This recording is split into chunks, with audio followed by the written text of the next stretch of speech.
There is a peace at sunrise that surpasses all understanding. It's a renewal, a feeling that anything is possible. I'd like to say I drag myself from the comfort of my bed every day to enjoy sunrise's splendor, but you wouldn't believe me and I would be lying. What is true is I was there that day, and so was she. There is a connection between sunrises just because they are sunrises. It's a shared, yet unspoken appreciation for things quiet and beautiful. That might explain why I was immediately drawn to her, but I know it wasn't just because of the earliness of the morning. Delilah, you see, would have attracted me no matter the time of day. The first time I saw her, I was sitting there, at my favorite secret spot, overlooking Lake Quinault. It's a hidden gem in Washington state owned by the Quinault Indian Nation, and, before that day, if I had my way, no one would ever sit and admire its beauty other than me. The lake, a destination point for fishermen, swimmers, and sightseers, is nature at its most spectacular. It is located deep in the Olympic National Forest. It isn't easy to find, even if you're looking for it. Once discovered, even the most magnanimous outdoorsmen will keep the secret to themselves. In an era where, too often, free time is wasted in front of a flat-screen TV, Lake Quinault is a reminder of the reasons for taking vacations, and the sunrise over the lake is God's definition of must-see. That particular trip occurred in early summer. I remember it vividly because I had to be in place just after 5 a.m. to catch the sun as it appeared over the mountain. Summer is the best time to watch the sunrise because no one in their right mind would be up early enough, nor would be hardy enough to make the journey to my secret spot. No one except me and Delilah. Is this seat taken? Not many people can remember the first words spoken by or to the love of their life, but I absolutely can. That morning, as I turned to see from where the unexpected voice was coming, the first light of dawn revealed the most beautiful girl I had ever seen. Not all men might have thought so. Delilah wore no makeup, a pair of ripped jeans, and a faded brown hoodie. Her hair, perfectly auburn, looked as if it hadn't been touched since she rolled out of bed that morning. It was obvious she had made no effort to look beautiful, and yet she had an inner spark that couldn't be hidden, not by tattered jeans or a faded hoodie. Something changed that first moment I saw her. I changed. I had spent years guarding my secret spot, and now, surprisingly, unexpectedly, delightfully, I wanted nothing more than to share my sunrise with her. I unfortunately was not born a poet, and as such the most romantic thing I could think of in response to her inquiry was, "It's a free country." With that, she invaded my secret spot, both next to the lake and in my heart. The silence that followed was both loud and revealing. Delilah wasn't there for small talk. She was there to admire the beauty of sunrise. We sat in silence and watched as the sun peeked over the horizon, covering the two of us in its warming light. She and I carried on a conversation without words. She told me, silently, that she understood the importance of the moment, and I responded in kind that this moment was made all the more special because she was there to share it. Perfection is a goal impossible to realize in this mortal realm, but that morning came as close as is humanly possible.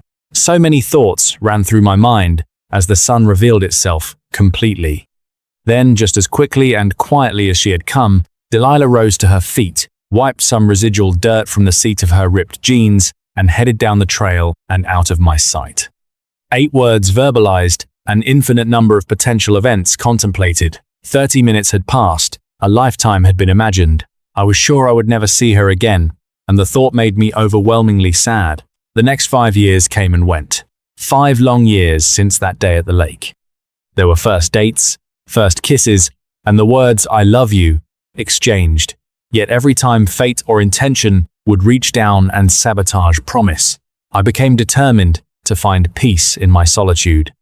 There was always a reason or an excuse for my ending every potential relationship, but at its core was a shared sunrise and a conversation that didn't happen. I went to our spot from time to time to see the sunrise, not for her. At least, that's what I told myself. I had given up without realizing I was hoping to see her again, hoping to feel what I felt that day, hoping she would be there, and then it happened. It was once again summer, it was sunrise, but this time, she was there. Is this seat taken? It's a free country. The same 8 words. At the time, I didn't know that she too had often made the trip back to our secret spot. Seeing her again, I knew I wouldn't let the opportunity slip from my grasp, not a second time. When the sun had completed its part in our play, Delilah rose to her feet and wiped the dirt from her jeans exactly as she had done 5 years earlier. This time, however, I stood up as well. "My name is Peter.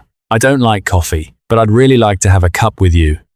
"My name is Delilah," she responded, matter-of-factly, "and I would be glad to share a cup of Joe." She called it Joe.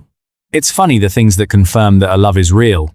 I couldn't tell her that day, for fear of losing her, but at that moment, I was sure. I had said I love you to others before, but it was obvious to me that I had lied, for in that moment I was finally sure what love felt like. Lifetimes are only lifetimes when viewed in reverse. A cup of coffee became a dinner date became a commitment became a proposal, and a proposal became forever. There were kids and dogs and vacations, but more than anything, there were trips to Lake Quinault, always at sunrise, always just the two of us, never any words spoken. You never know the last time is the last time until it's too late. The final trip we took to Lake Quinault was like all the rest. It took a little longer for tired old bones to make the trek, but we found our spot, sat together, and conversed in silence. The sun, unaffected by time, rose as perfectly as always, but Delilah rose only with my help. "Would you like to share a cup of Joe?" She knew I did. She knew sitting next to her pretending to like coffee was my greatest pleasure. She also knew she would never come back to see another sunrise, even though I was too stubborn to admit it to myself. That day in the cafe, we told stories of family and friends, living and lost, as we sipped on what had eventually become my favorite beverage. We made a mental scorecard of our life and realized we had won. 2 days later, I lost her. Just like that first day at the lake, I watched her as she left me alone, this time without even the hope of returning.